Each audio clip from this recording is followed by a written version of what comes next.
Salut les Butterfist, on se retrouve pour notre pronostic du Quintet du samedi 3 décembre 2022, départ à 15h15 sur l'hippodrome de Vincennes, R1C3, prix de Saint-Georges de Dillon.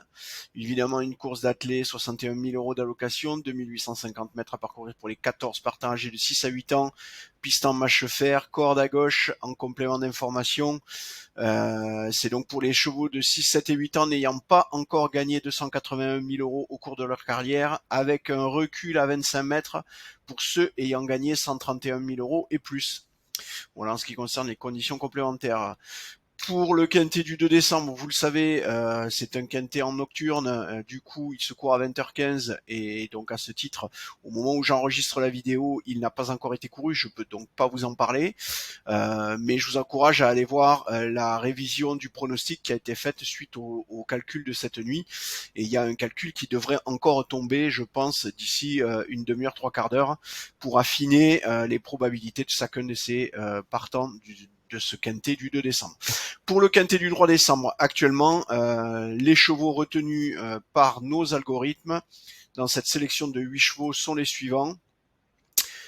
Le numéro 11, Gold River, avec 27,18. 27,18, c'est énorme, et c'est d'ailleurs pour ça que vous le voyez, l'indice de difficulté de cette course, il est jouable. Effectivement, on a 14 partants uniquement, ça veut dire que vous allez être très nombreux à trouver les combinaisons, et donc je vous encourage à faire des tickets relativement réduits, parce que les rapports ne vont pas être fabuleux, enfin, sauf évidemment cas exceptionnel de l'arrivée d'un tocard qui vient se placer, qui vient terminer placé, et là évidemment, bon ben là ça peut tout chambouler, mais ça restera de manière générale un quintet très facile à déchiffrer.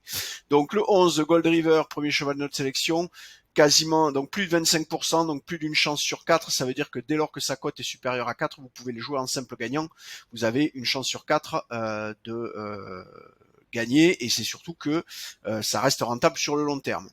Le deuxième cheval, c'est le 5 Gamin des Îles, monté par Jean-Michel Bazir avec 17,61%.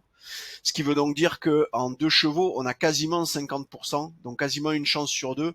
Ça veut donc dire que dès lors que, là encore, leur cote de ces deux chevaux est supérieure ou égale à 4, vous pouvez les jouer tous les deux, et ça reste rentable sur le long terme.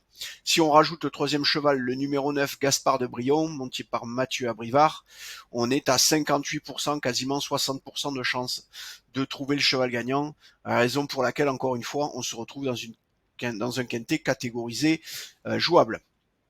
Si on étend pour faire du couplet trio, le numéro 13 Flamme Vive, vous le voyez, à 7,01, il y a quand même un sacré décalage, hein. Vous voyez qu'on a une grosse marche ici. Bon, on est à 27 sur le premier, on divise par presque 2, pas tout à fait, mais on dégringole quand même pas mal pour le deuxième cheval. Là, on dégringole encore, et là, on a une vraie marche, on divise quasiment par 2 pour arriver sur le 13 Flamme Vive.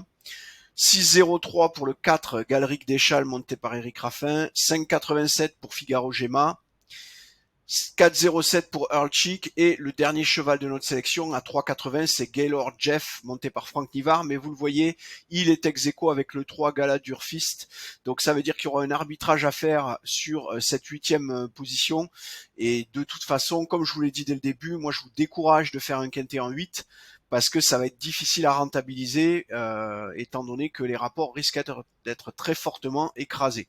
Voilà. Bon, bah, écoutez, on a fait le tour, je vous ai tout dit. Je vous souhaite une belle soirée, de bons jeux, et puis je vous dis à demain.